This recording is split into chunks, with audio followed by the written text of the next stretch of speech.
한 청년이 있었습니다. 이 청년은 너무나도 찬양하기를 좋아하는 청년이었어요. 그런데 이 청년이 기타를 배우기 시작을 합니다. 기타를 처음 치니까 코드를 배우기 시작하고 스트럼을 하면서 찬양을 하니까 얼마나 감격이 되겠어요. 그런데 이 청년이 기타가 없었어요. 그래서 이 청년이 기타를 치고서는 찬양을 하려면 집에서 할 수 없으니까 꼭 교회에 비치되어 있는 그 기타로 찬양을 하려고 교회에 갔어야만 했어요.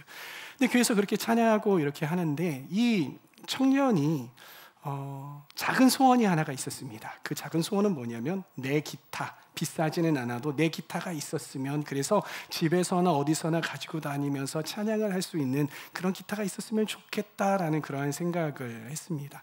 그런데 어느 날요, 어떠한 분이 이 청년의 마음을 알았는지 기타를, 비싼 기타는 아니지만 기타를 하나 사서 이 청년에게 선물로 주었습니다. 이 청년이 얼마나 기뻤을까요?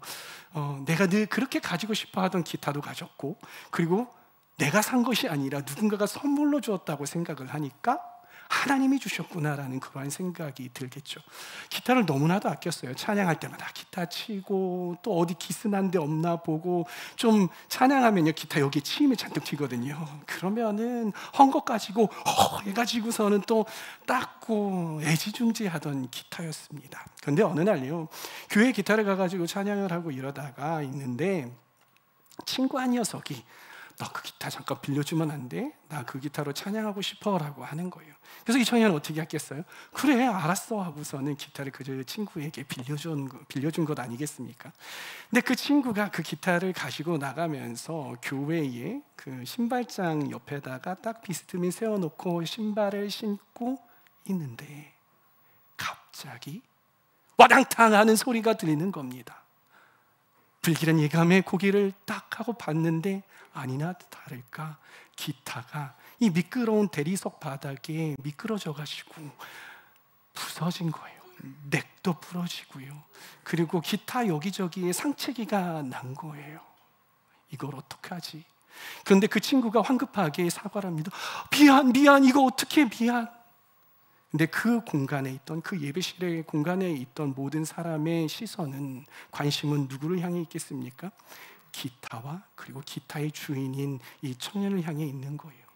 시선이 느껴질까요? 안 느껴질까요? 느껴지겠죠. 시선이 느껴지면서 어떡하지?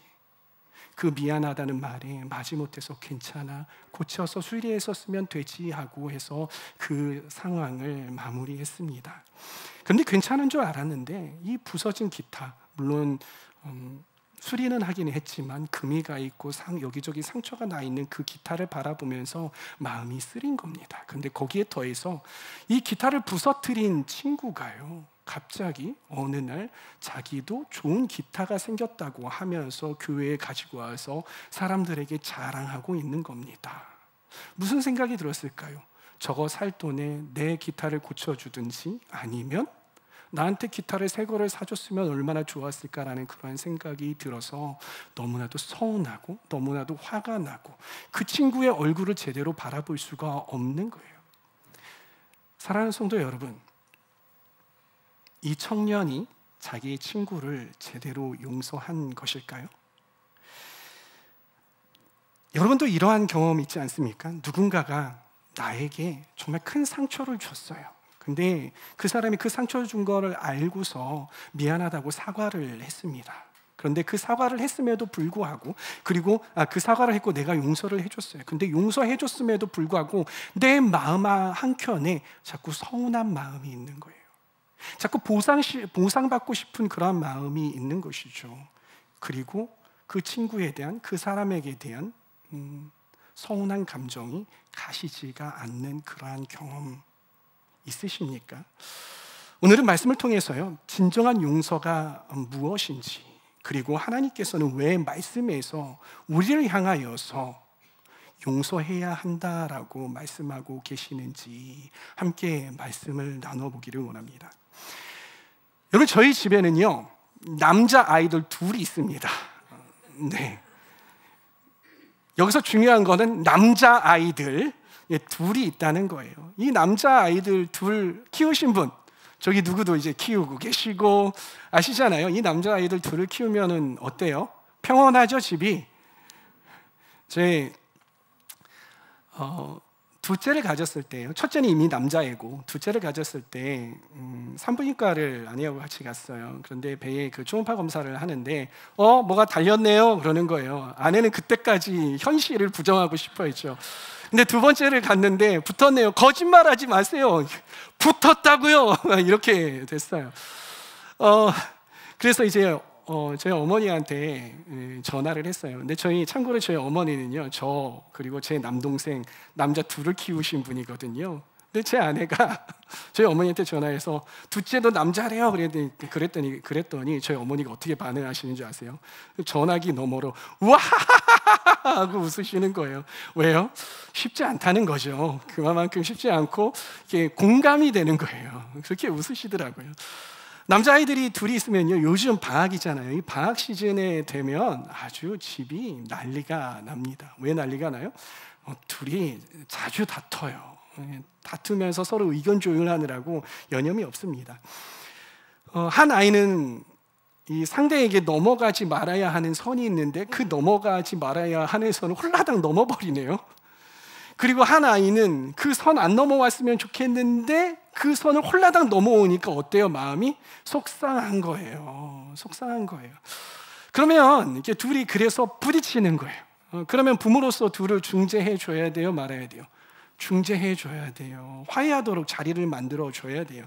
그런데 아이들 두 명의 이 관계를 중재해 주는 게 어려워요.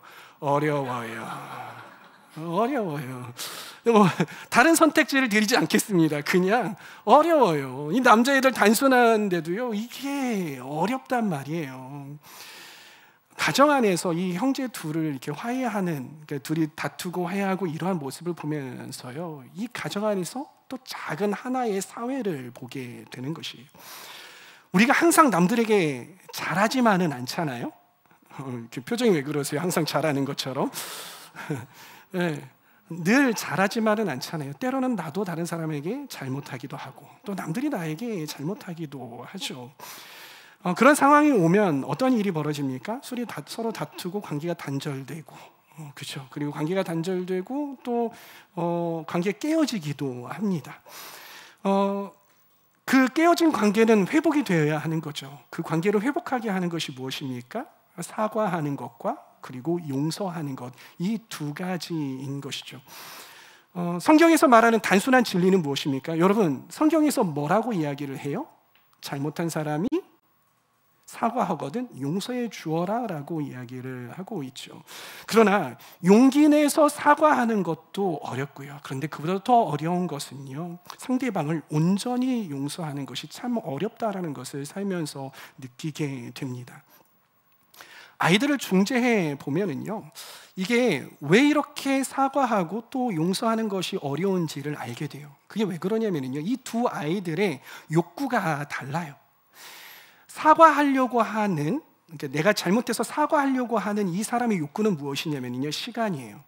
그래서 내가 빨리 얘한테 잘못한 거를 사과하고 빨리 내가 용서받아서 내 마음이 편해지고 우리의 관계가 좋아졌으면 좋겠다, 이렇게 시간이 중요한 거예요.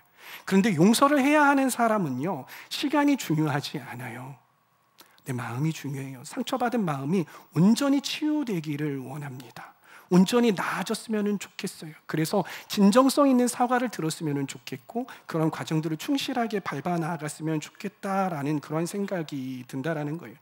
이렇게 사과하고 용서하는데요, 나중에 시간이 지나서 문제가 생기는 쪽은요, 사과하는 쪽이 아니라 어느 쪽이 많이 문제가 생기냐면 용서를 하는 쪽이 마음에 문제가 생기는 걸 많이 봅니다. 화해 과정에서요, 어떻게든 형제가 집 안에서 함께 살아야 되는 거잖아요. 그러니까 결국은 어떠한 방향으로 나아가냐면 내가 용서하지 않고 그냥 지내는 게 아니라 이 집안의 평화를 위해서 화해하는 쪽으로 방향이 기울어요. 부모님들도 빨리 니네 화해해라고 하는 거예요. 그런데 이 화해 과정에서 이 잘못한 아이는요, 사과를 나 미안해 하고서는 끝나버려서 이 마음에 앙금이 남아있지 않은데, 용서를 해야만 하는 사람은요, 이 과정을 충실하게 밟아 나가지 못하기 때문에 마음에 앙금이 남아 있을 때가 참 많은 걸 봅니다. 아이들의 경우에도 그렇지만은요, 성인들의 사회에서도 마찬가지예요. 성인들의 사회에서도 우리들도 작은 것이라면 쉽게 용서할 수 있지만 나의 마음을 정말 많이 아프게 했을 때에는 용서하기가 너무나도 어려운 경우들을 볼 수 있고요.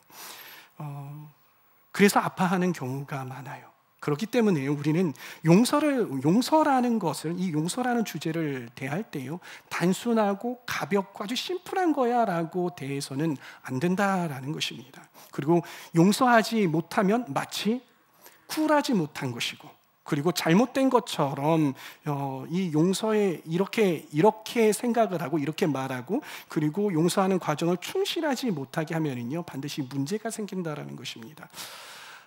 그렇게 되면은요, 용서를 하고도 남모를 상처에 남들에게 이야기하지 못하고 나 혼자 끙끙거리면서 살아갈 수 있다는 것이죠. 그 상처는요, 어떠한 결과를 가져오냐면은요, 그 사람과의 관계에도 문제가 생기고요, 그리고 제3자와의 관계에서도 문제가 생겨요. 그리고 무엇보다도 누구와 문제가 생기냐면 우리 하나님과도 문제가 생길 수 있습니다. 그러기에 우리가 이 용서라는 주제를 대할 때, 내가 누군가를 용서한다고 할 때는요, 신중을 기해야 합니다. 진지하게 대할 줄 알아야 돼요.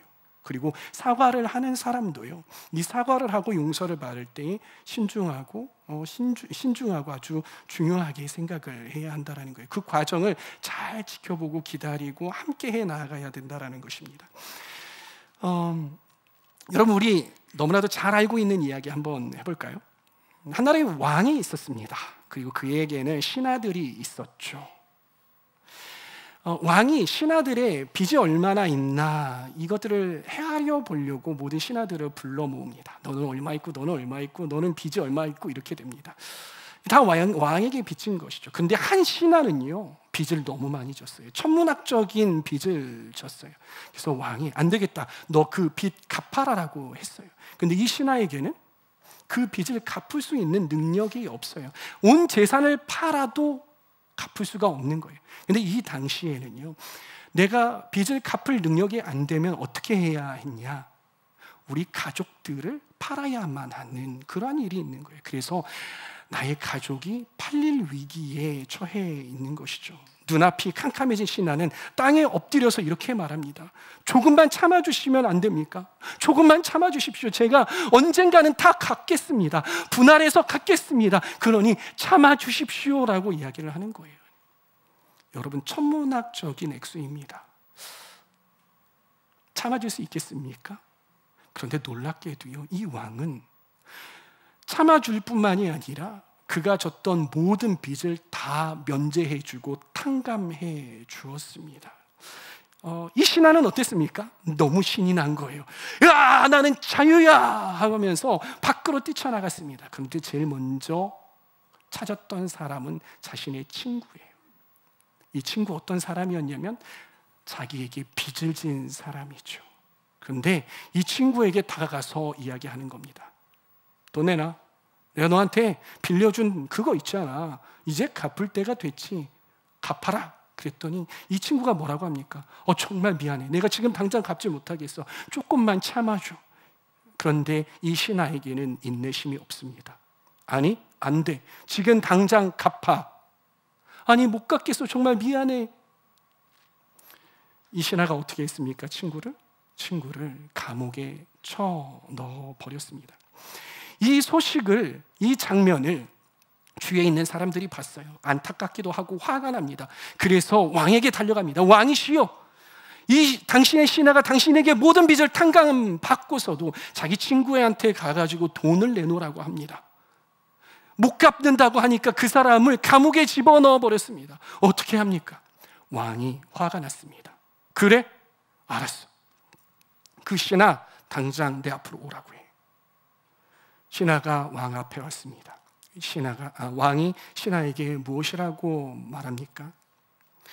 내가 너를 불쌍히 여겨서 빚을 없애 주었듯이 너도 내 친구를 불쌍하게 여겨야 하지 않겠느냐라고 하면서 크게 나무라는 겁니다. 그리고 결국 이 신하를 다시 감옥에 집어넣어 버렸습니다.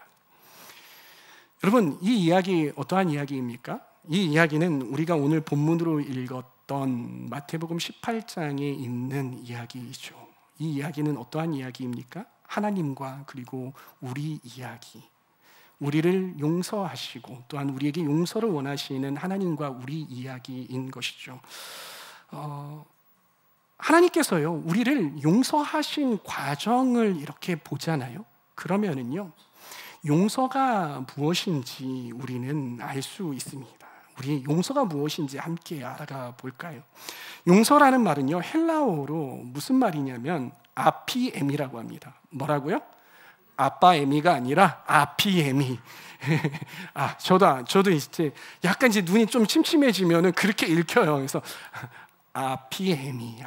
근데 아피에미가 무슨 뜻이냐면은요, 이 왕이 신하에게 했던 것처럼요, 빚을 탕감해 주는 거예요. 빚을 면제해 주는 게 이 아피엠이 용서다라는 것입니다. 그러면 용서는요, 어떠한 정의를 가지고 있냐면 누군가가 져야 할 빚, 그 부담을요, 그에게 요구하지 않고 내가 대신 감수하는 것, 혹은 완전히 놓아주는 것, 이것을 보고 뭐라고 한다? 용서다라고 하는 거예요.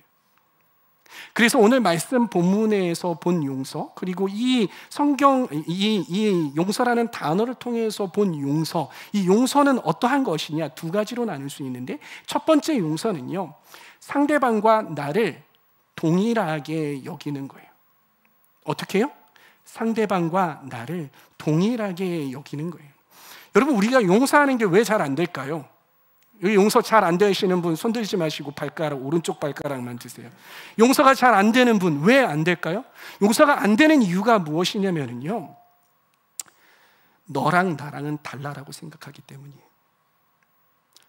나는 의인이고 나에게 잘못한 너는 죄인이야. 그렇기 때문에 너랑 나랑은 달라라고 생각을 하는 마음 저변에 깔려 있기 때문인 것입니다. 여러분, 하나님 관점에서 보면은요, 그 사람도 죄인이지만요, 나도 죄인인 거예요. 할렐루야, 아멘. 우리도 죄인이라는 거예요. 이 마음을 우리가 가져야 하는 것이에요. 여러분들도 아시다시피 제가 키가 커요, 작아요?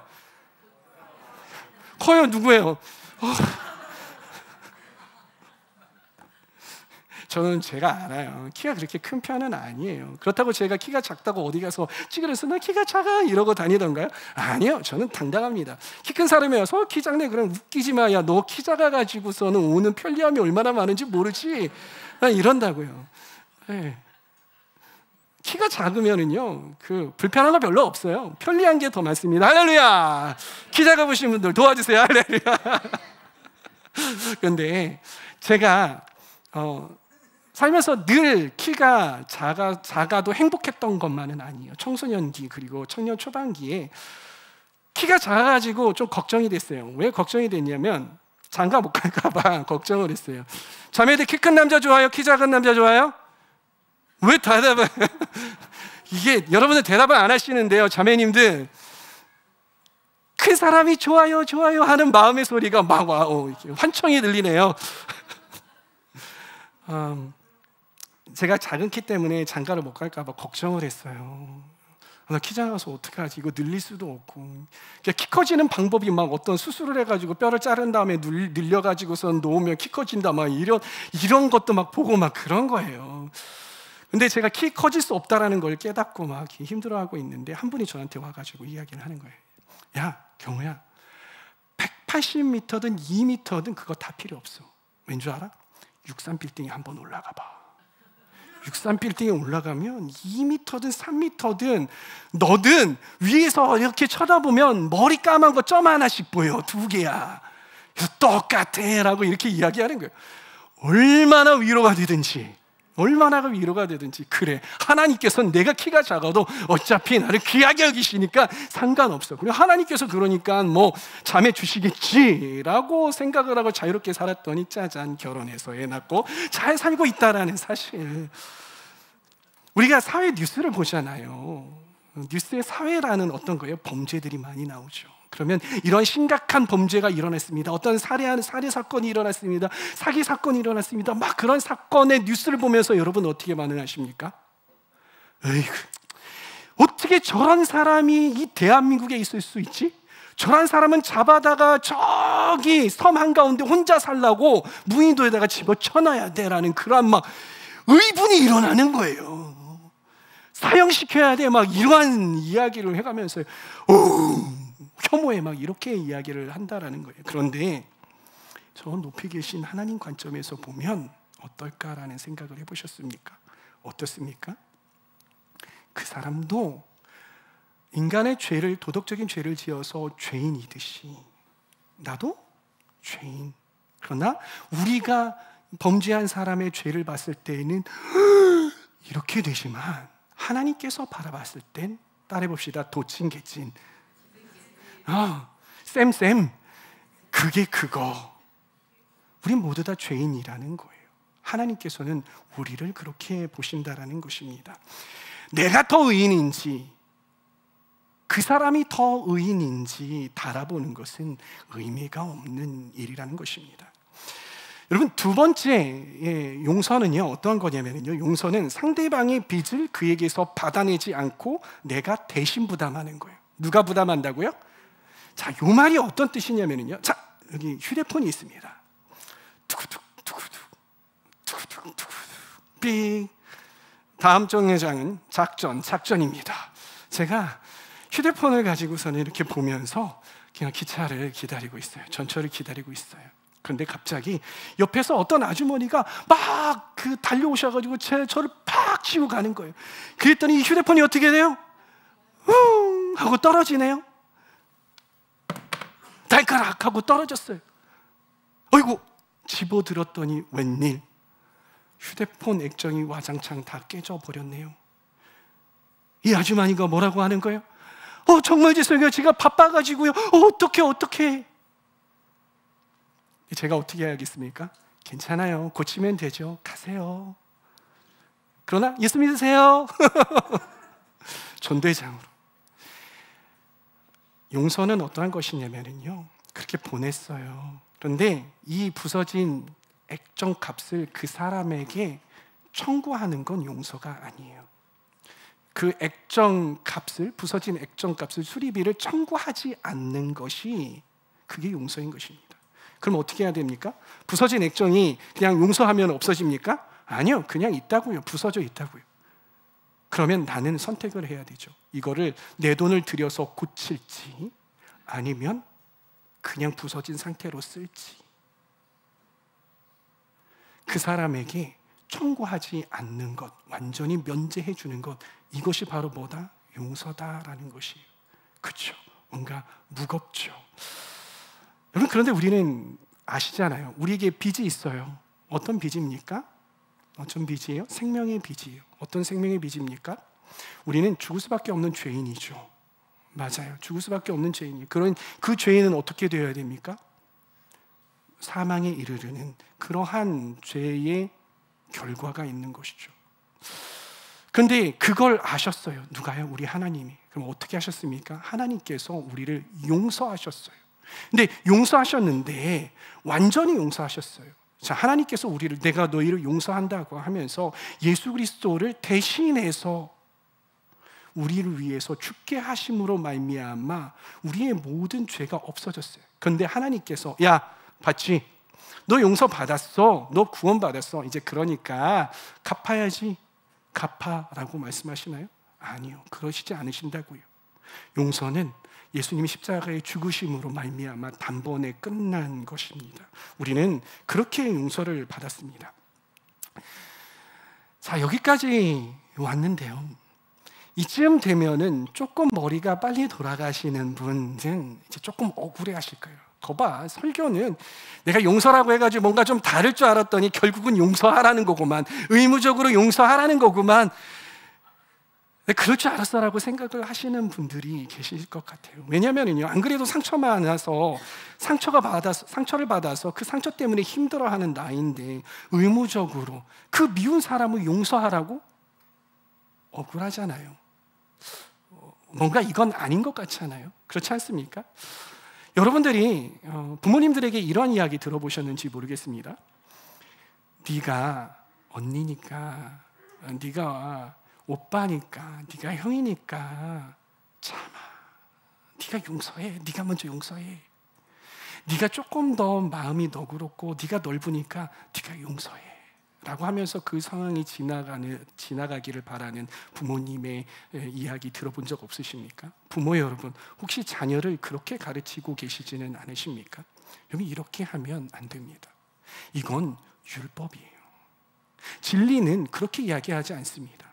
진리는 무엇이냐면요, 율법은 무엇이냐면요, 율법은 내가 왜 그 일을 해야 하는지 알려주지 않습니다. 그냥 하게 만듭니다. 나의 명령이니까 해라고 하는 거예요. 근데 진리는 무엇이냐면 이러해서 너가 해야 돼. 이걸 위한 거야. 너가 할래 말래라고 선택권을 주는 게 진리인 거예요. 여러분, 복음을 강요받으십니까? 아니요.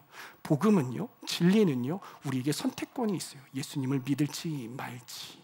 그게 진리인 것이에요. 용서에도 마찬가지라는 거예요. 하나님께서는 율법주의에 사로잡힌 분이 아니세요. 율법을 만드셨지만은 율법과 율법주의는 다르잖아요. 율법주의자가 아니세요. 하나님께서는 진리를 추구하시는 분이죠. 그렇기 때문에 우리가 용서해야 한다고 할 때 무조건적으로 이유를 가르쳐주지 않으시고 용서해라고 하지 않으신다라고요. 주님께서는 우리에게 다 이유를 알려주시고 용서하라고 하신다라는 겁니다. 여러분, 하나님께서 왜 우리에게 용서하라고 요구하시는지 우리는 알아야 돼요. 말씀을 보면서 우리는 알아야 된다는 거예요. 거기에 하나님의 어떠한 뜻이 담겨져 있는지 알아야 한다는 것입니다. 여러분, 우리가 다른 사람들로부터 피해를 입었어요. 그러면 우리 마음 안에 어떠한 일이 벌어지는지 아십니까?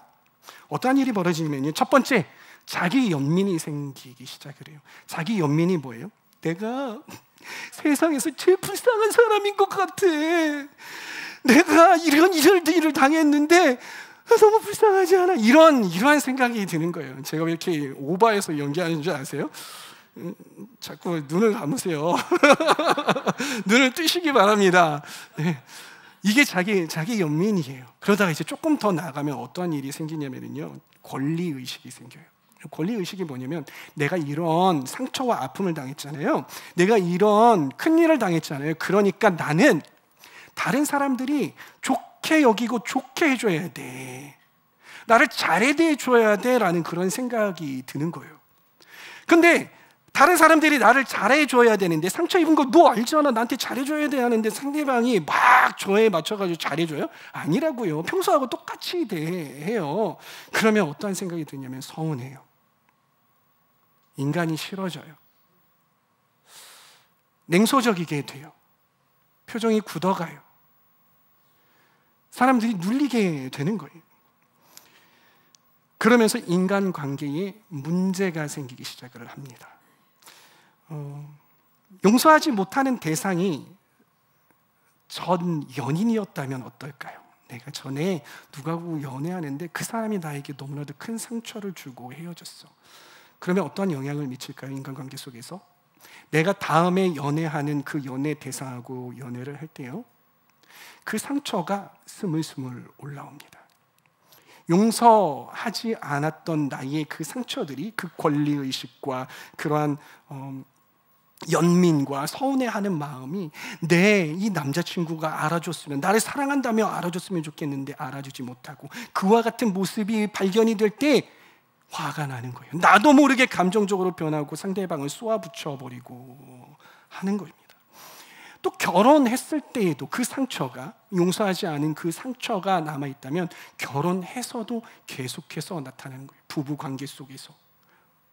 이게 해결되지 않으면 자꾸 상대방하고 부딪힐 때 수면 위로 올라와서 다투고 그러면서 집이 감옥이 되어가는 거예요. 상처가 해결되지 않은 사람하고 연애해 보셨습니까? 너무나도 힘듭니다. 상처가 해결되지 않는 사람하고 살아보셨습니까? 너무나도 힘들어요. 상처는요, 용서하지 못하는 마음에서 오는 거예요. 용서하지 못하는 대상이 부모라면 어떨까요? 내가 부모님한테 상처를 받았어요. 근데 부모님을 온전히 용서하지 못해서 내 마음 가운데 그 상처가 남아 있어요. 그러면은요, 권위자하고 뭔가 관계 속에서 뭔가 문제가 생기기 시작을 하는 거예요. 직장 상사나 교회 리더들에게서 나의 부모에게서 받았던 상처의 그런 느낌들이 딱 오잖아요. 그러면은요, 교회 리더고 뭐고 직장 상사도 뭐고 할 것 없이 그 상처가 드러나고 감정적으로 대하고 화를 내고 공격하기 시작을 한다라는 것입니다. 그럴 때면 한결같이 나오는 이야기가 있어요. 왜 그러셨어요? 라고 물어보면 한결같이 나오는 이야기가 있어요. 그게 뭐냐면요, 부모님께 받은 상처가 기억이 나서 저도 모르게 그랬네요 라는 이야기가 나오죠. 또 부모를 용서하지 못하면 그 영향력이요, 배우자에게 뿐만이 아니라 자녀에게까지 가요.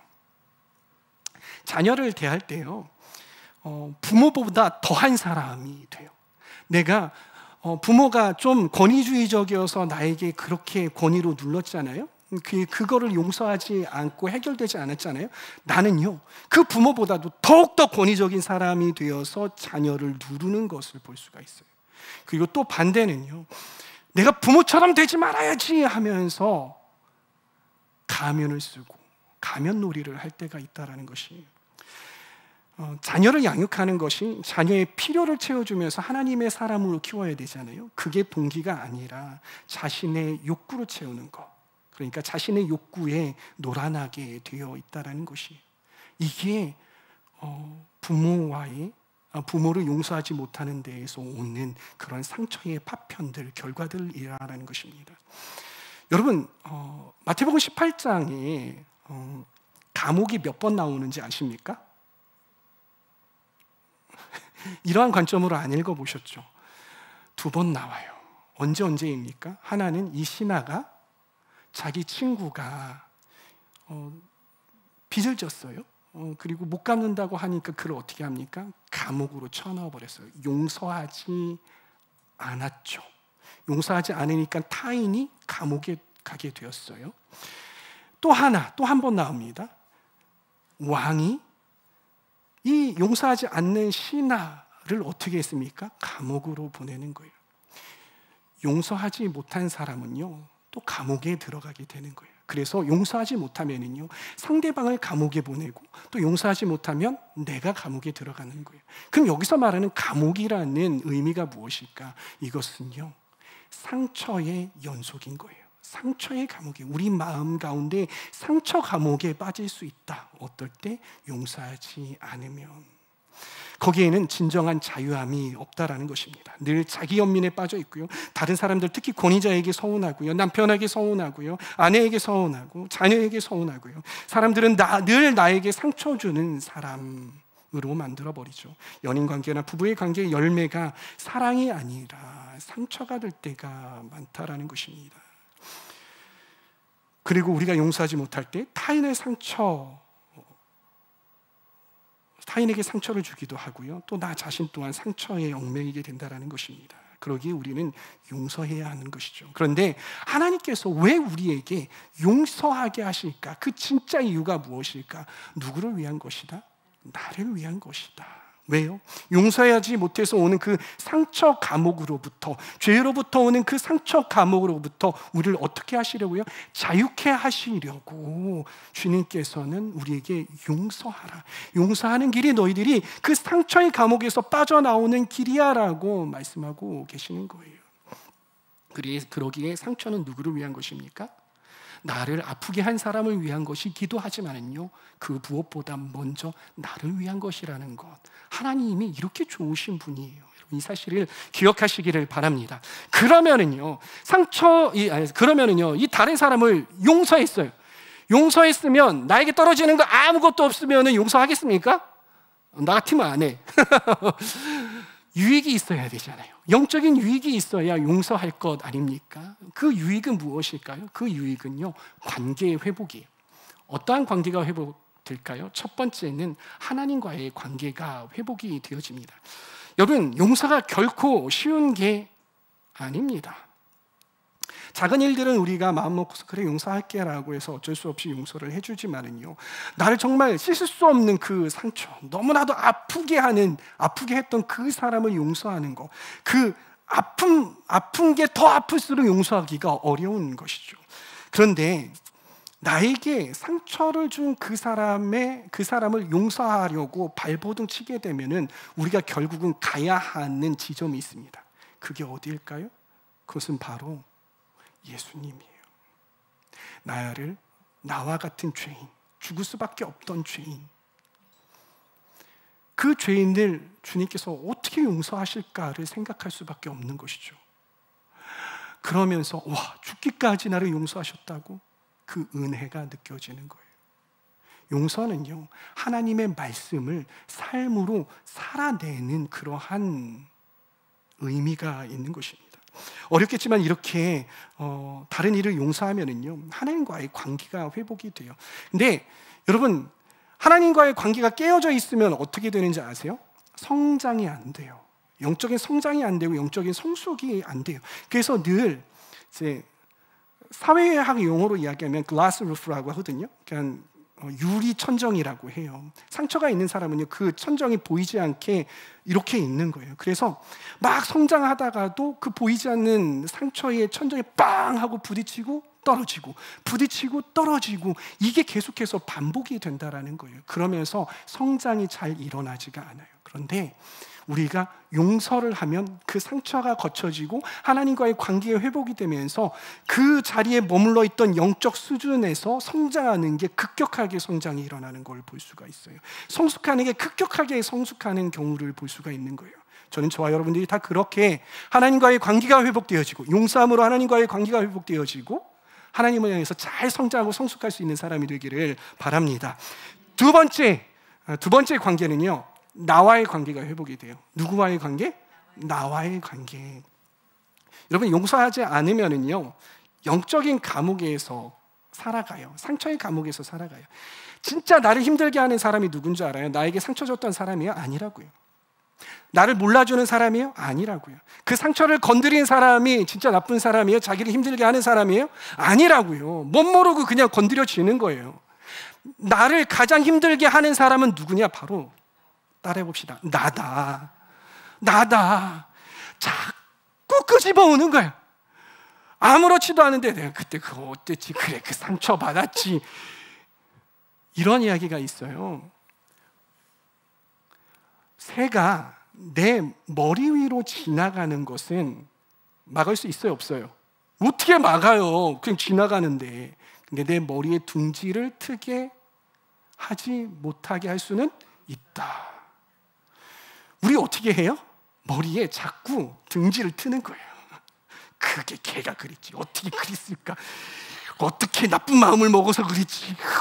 이거 말이 안 되는데. 그래, 이래서 그랬을 거야 하면서 아주 사실도 아닌데 이것저것 끌어들여가지고 내 자신이 나를 힘들게 한다는 거예요. 그런데 용서를 하면 그게 사라지는 거예요. 자유하게 되는 것이죠. 그래서 영적으로나 정신적으로 나 자신이 자유하게 된다는 것입니다. 그리고 세 번째는요, 누구와의 관계가 회복되면 타인과의 관계가 회복이 돼요.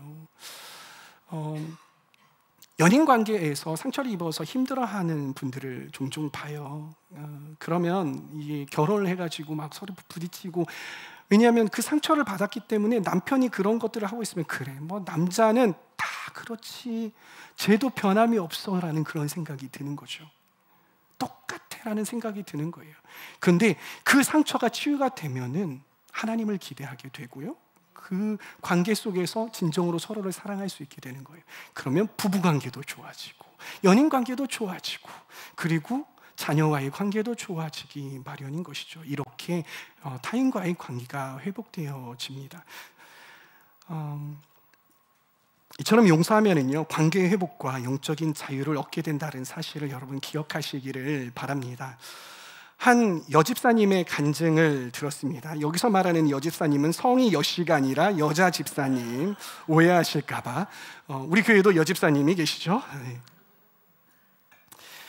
이분은 평소에 제가 이렇게 보면은요, 우리 교회 성도님 아니니까는요, 이렇게 둘러보지 마세요. 우리 교회 성도님들 아니라 제가 다른 교회에서 사역을 할 때에 계셨던 분이에요.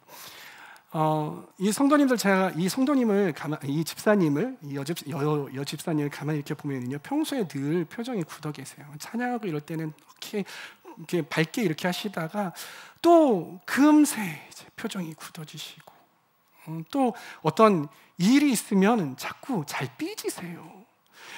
교회에 방학을 왜 이렇게 자주 해? 1년에 2번, 그러니까 학생들도 2번밖에 안 하는데 교회 방학을 자꾸 종종 하시고 그러세요. 알고 봤더니 상처 때문에 그러더라고요. 무슨 상처? 아버지께로부터 왔던 상처 때문이에요. 이 집사님이 간증하는데 아버지가 어떤 분이셨냐면 상당히 가부장적인 분이세요. 그리고 남성 우월주의에 좀 있으신 분이었던 것 같아요. 그러니까 이분이 첫째 딸이고요, 막내가 아들이에요. 근데 딸들은 다들 야, 니네 공부하지 마. 이 집사님이 머리가 상당히 좋으신 분인데요, 대학을 못 갔어요. 왜 못 가는 줄 아세요? 아버지가 너 여자가 무슨 대학 가? 대학 가지 마. 예, 아들, 우리 그래도 집안에서 우리 집안을 이끌고 나갈 아들 대학 가야 되니까 너 돈 벌어 가지고서는 뒷바라지 해. 나 대학 가면 안 돼. 나는 못 대줘. 대학 가려고 막 이렇게 하면 아버지가 괴롭히고, 그리고 사사건건 와가지고선 이 딸을 아버지가 힘들게 했다는 거예요. 다른 형제들과 차별하면서 상처 주고요. 그래서 이 딸이요, 늘 아버지를 대면하는 것이 싫었어요. 아버지에 대해서 늘 증오하는 마음이 있었고요, 아버지를 용서하지 못하는 마음이 너무나도 컸던 거예요. 근데 자라서 성인이 되고 또 결혼을 했는데도 불구하고 그 상처가 가시지 않으니까 내 남편으로부터 오는 그런 아빠의 권위주의적 그런 냄새가 나면은요, 남편하고 싸우는 거예요. 그러지 마, 당신은 하면서 별일도 아닌데. 결혼하고 나서 아빠한테 갈까요, 안 갈까요? 안 가게 되는 거예요. 더 이 감정의 골이 깊어지게 되었습니다. 근데 하루는요, 교회 구역 모임이 있었어요. 그래서 자기의 상처에 대해서 나누고 이러는데 막 나누다가 갑자기 구역장님께서 이 집사님의 상처에 대한 이야기를 딱 들으면서 그래, 상처가 너무 많았겠다. 그런데 집사님, 용서해야 돼 라는 이야기를 했어요. 바른 얘기 했어요, 안 했어요? 했죠. 용서해야 되는 거잖아요. 말씀대로 용서해야 돼, 우리 용서하자라고 잘 이야기를 했어요. 그런데 이 집사님이 반응을 어떻게 했냐면, 내가 왜? 나는 우리 아버지 도대체 용서할 수 없어. 그분은 평생 용서받지 못하고 그냥 가셔야 돼. 나는 죽을 때에도 난 안 가서 쳐다보지도 않을 거야. 이렇게 이야기를 하면서 이 구역장님에게 뭐라고 이야기하냐면, 다시 한번 나한테 누군가를 용서하라는 이야기를 하기만 해봐, 내가 교회 나오나. 그리고 내 앞으로 구역 예배 안 나와. 우선 문을 쾅 닫고서는 가버린 거예요. 그러다가 시간이 흘렀어요. 어머니한테 연락이 왔어요. 얘야, 네 아버지 암이란다. 말기래. 와서 좀 이렇게 좀 해줘. 시간이 얼마 남지 않았다라는 것을 알게 되었어요. 한켠에는요, 아버지에 대한 안타까운 마음, 그래서 아버지가 가시기 전에 잘 이렇게 섬겨드리고 싶은 그런 마음이 있기는 하지만, 또 다른 한켠에게는 아버지가 나한테 준 상처, 아픔들, 과격한 마음들, 권위주의적인 그러한 상처들이 있는 거예요. 양가 감정이라고 하죠. 이 두 가지가 마음을 너무나도 힘들게 하는 거예요. 너무나도. 그러다가 병원에서 연락이 옵니다. 아버지가 위독하다고. 그래서 모든 가족들이 다 모였어요. 산소호흡기를 끼고 병원에 띡 이런 소리가 나죠. 형제들이 다 뒤에 있는데 아버지가 딸을 부릅니다. 이리 와. 나지막한 목소리로 이 딸 귀에다가 대고서는 작지만 아주 분명하게 이야기합니다. 내가 일평생 너한테 너무 못된 짓 했다. 미안하다 하면서 우시는 거예요. 미안하다 미안하다 하시면서 우시는 거예요. 나는 너한테 용서해달라고 못하겠다, 미안하다 미안하다 하시는 거예요. 그때 이 집사님의 마음이 녹기 시작을 했어요. 그래서 아버지 괜찮아요, 저 아버지 오늘 이 시간부로 용서할게요, 마음의 짐 다 벗으세요 라고 그 순간에 용서를 해 주었대요. 그리고 아버지는 세상을 떠나셨습니다. 다 장례를 마치고 시간이 흘러서 이 집사님이 간증을 하시는데 이렇게 말씀을 하시더라고요. 내가 왜 일찍 아버지를 용서하지 못했을까? 내가 먼저 용기 내서 아버지를 찾아뵙고 저 이런 부분들이 너무나도 서운하고 그랬는데 아버지 용서할게요 라고 할 수 있었을 텐데, 그게 그렇게 힘든 것도 아니고 그게 그렇게 돈이 드는 것도 아니고, 그런데 나는 왜 그러지 못했을까라는 그런 후회함이 있더래요.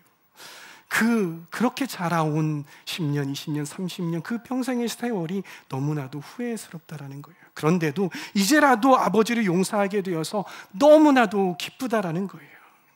그러면서 이런 이야기를 해요. 목사님, 전에는요 목사님들이 앞에서 말씀을 전하실 때 용서하라고 하면은요 막 설교 들을 때 속에서 막 불이 막 이렇게 올라왔대요.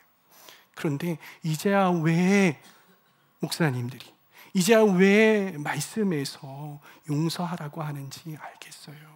그 용서는 다른 사람을 위한 게 아니라 저를 위한 거였네요. 용서하고 나니까 저 자유해졌어요, 할렐루야 하면서 박수치면서 간증을 마무리했던 간증이 생각납니다. 그러니까 이쯤 되면 눈치채시고 박수를 쳐주시고 할렐루야 하시면 좋을 텐데. 아멘. 인간은요 영, 혼, 육으로 나눠져 있다고 하죠. 이걸 보고 삼분법이라고요. 뭐 이분법이기도 하고 뭐 삼분법이기도 하죠.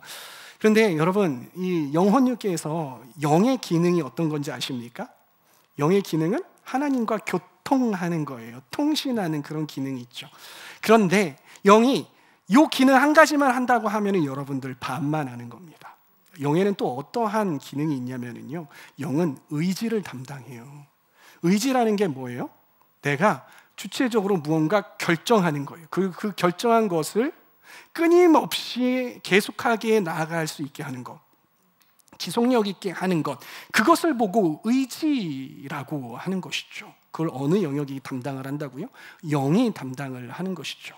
그래서 영이 건강한 사람은 어떠한 사람이냐? 영이 건강한 사람은요 하나님의 말씀을 들어요. 그런데 하나님의 말씀에 그렇구나, 이게 하나님의 말씀이구나, 하나님의 말씀이 나를 이렇게 살라고 하시는구나 라는 것을 내가 느껴지잖아요. 그렇게 생각이 되어지잖아요. 그러면 그대로 실천에 옮기는 거예요. 내가 결정하는 거예요. 결정할 수 있는 거예요. 내 감정 상태가 어떠하든지 간에 그것을 선택하고 그것을 계속 지속력 있게 할 줄 아는 사람이야말로 진정으로 영이 강력한, 영이 건강한 사람이라는 거예요. 근데 반대로 영이 약한 사람은 어떤 사람인 줄 아세요? 상당히 감정적인 사람이에요. 하나님의 말씀을 들었지만 그런가? 하나님이 그렇게 말씀하셨어. 그런가? 그럴까? 그렇게 해야 된대가 아니라 그렇게 해도 된대 막 이러다가 그렇게 안 해도 된대. 그리고 상처가 덮습니다. 난 못하겠어. 이 사람은요 영이 약한 사람이에요. 조금 시도해봤다가 계속하지 못하는 것, 하나님의 말씀을 계속하지 못하는 것, 이게 영이 약해서 그런 거거든요. 여러분, 여기 나와가지고 예배할 때 막 영이 열리잖아요. 여러분 막 예배하고 막 그러는데, 그러면 뭐합니까? 집에 가면 하나님의 말씀대로, 우리 이정미 사모님이 말씀하셨던 것대로 하나도 살아내지 못하고 말씀의 힘이 내 삶 가운데 미쳐지지 못하는데, 그게 다 영이 약해서 그런 것이죠. 저는 저와 여러분들이 영이 강한 사람이 되기를 바랍니다. 오늘 말씀에 용서하라고 말씀을 하시잖아요. 왜 용서하라고 말씀하십니까? 누구를 위해서? 나를 위해서 용서하라. 용서하지 못하면 어떻게 된다고 하셨어요? 상처, 감옥에 빠진다고요. 그게 굴레가 된다고요. 그래서 하나님께서는 우리에게 용서해야만 너가 자유로울 수 있어라고 말씀을 하세요. 그 말씀이 우리 마음 가운데 들어왔죠. 저는 이 시간 저와 여러분들이 용서하는 사람이 되기를 바랍니다. 용서는요, 감정적으로 용서하고 싶은 마음이 막 충만할 때 하는 게 아니라고요. 영혼, 육이 있죠. 영이 뭐예요? 영, 혼, 생각, 육이 몸이에요. 여러분들이 어떠한 영이 움직이는, 영이 이끄는 삶을 살고 싶으십니까? 육이 이끄는 삶을 살고 싶으십니까? 그렇죠. 그럼 영은 뭐예요? 결정하는 거예요. 내가 결정하고 용서할 때 감정이 따라와요. 그리고 몸이 따라오는 거예요. 그런데 육이 지배하는 사람은요, 육이 피곤하면 감정이 육의 점령을 당합니다. 그러면 영도 거기에 쪼로로 딸려가고 맨날 자고 맨날 이 영대로 살아갈 수가 없는 거예요. 하나님의 말씀대로 살아갈 수 없는 거예요. 저는 용서는 결정하는 것이라고 생각을 해요. 하나님 말씀이 그러하다면 우리의 감정이 어떠할지라도 내 마음 가운데 얼마나 이 반항하고 싶은 생각들, 나는 피해자라는 그런 생각 때문에 힘들지 몰라도 그것들 다 내려놓고, 주님 그렇습니다, 제가 하나님 말씀처럼 용서하기로 결정하겠습니다. 주님, 저의 감정을 만져주시고 또한 저의 육체가 용서할 수 있도록 주님, 움직여질 수 있도록 주님 역사하여 주시옵소서라고 할 수 있는 사람이 용서할 수 있는 사람인 줄 믿으시길 바랍니다. 여러분, 오늘 말씀을 대하면서 혹시 내가 지금까지 나에게 잘못한 사람, 그 사람에 대한 용서를 미뤄오고 있는 그 사람과 그 일이 생각나고 있지는 않으십니까? 그 상처 때문에 그 사람을 용서하지 못하고 마음의 감옥에 갇혀서 아파하고 괴로워하면서 지내오고 계시지는 않습니까? 그리고 그 상처를 나의 자녀에게, 나의 남편에게, 그리고 권위자에게 막 쏟아붓고 계시지는 않습니까? 오늘 그 사람을 한번 용서할 용기를 내어보시면 어떨까요? 그 사람을 용서하기로 결정해 보시면 어떨까요? 누구를 위해서요? 나를 위해서. 그렇게 용기 내서 결단하고 용서할 때에 우리 성령님께서, 우리 하나님 아버지께서 여러분들을 자유케 하시고 또한 그 모든 과정 가운데에 도와주실 거예요. 하나님의 말씀으로 그 아픈 상처와 기억을 끊어버리고 자유함을 누리시는 저와 여러분들 다 되시기를 바랍니다. 아멘. 우리 찬양 다시 한번 하면 좋을 것 같아요. 주는 평화. 여기에서 말하는 평화는요, 세계 평화가 아닙니다. 샬롬이죠. 그 샬롬은 어떤 샬롬이에요? 내 마음의 평화. 또 그 평화는 우리 관계에서의 평화. 그 평화는 어떻게 임합니까? 예수님이 나에게 오심으로 말미암아 그 막고 있던 벽들을 허무시는 겁니다. 아멘.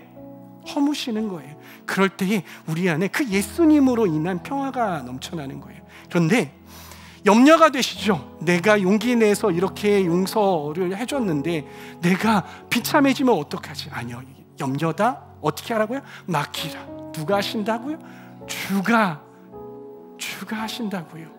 주님 앞에 맡겨드리며 나아가길 원합니다. 우리 이 찬양 다시 하면서요, 우리 마음을 주님 앞에 올려드리길 바랍니다. 이 찬양을 하면서요, 용서하기로 결정을 해보면 좋을 것 같아요. 주님, 내가 용서하지 못하는 이 마음 가운데 오시고 관계 가운데 오셔서 풀려지게 하여 주시옵소서, 샬롬이 임하게 하여 주시옵소서라고 우리 그 마음을 가지고 이 찬양 하십시다.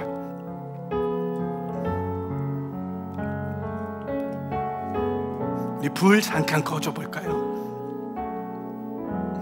주는 평화, 제가 불러드릴게요. 눈 감고 가슴에 손 얹고. 주는 평화, 맡긴 담을 모두 하셨네. 긴 담을 모두. 주는 평화, 여러분 고백하시기 바랍니다. 주는 평화, 우리의 평화입니다. 주님, 나의 평화이십니다. 우리의 평화, 주는 평화, 주는 평화, 막힌 담을 모두 하셨네. 주는 평화, 우리의 평화, 우리의 평화. 우리 염려를 주님 앞에 올려드리며 맡기십시다.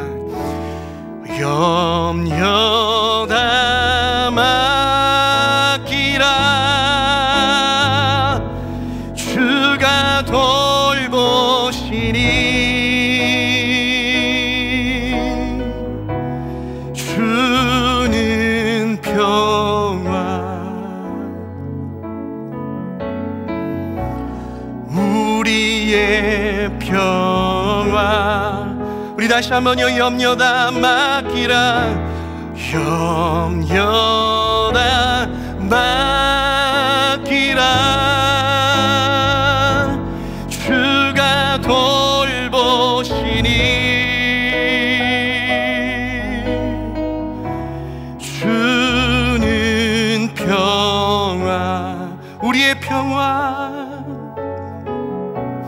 우리의 평화. 우리 시간에 함께 기도하며 나가십시다. 기도할 때 주님, 그렇습니다. 우리가 아직도 용서하지 못한 사람이 있는지 되돌아봅니다. 되돌아보니 나의 이 상처의 근원은 다른 사람에게 있는 것이 아니라, 나를 괴롭히는 그 근원은 다른 사람에게 있는 것이 아니라 나 때문이었군요.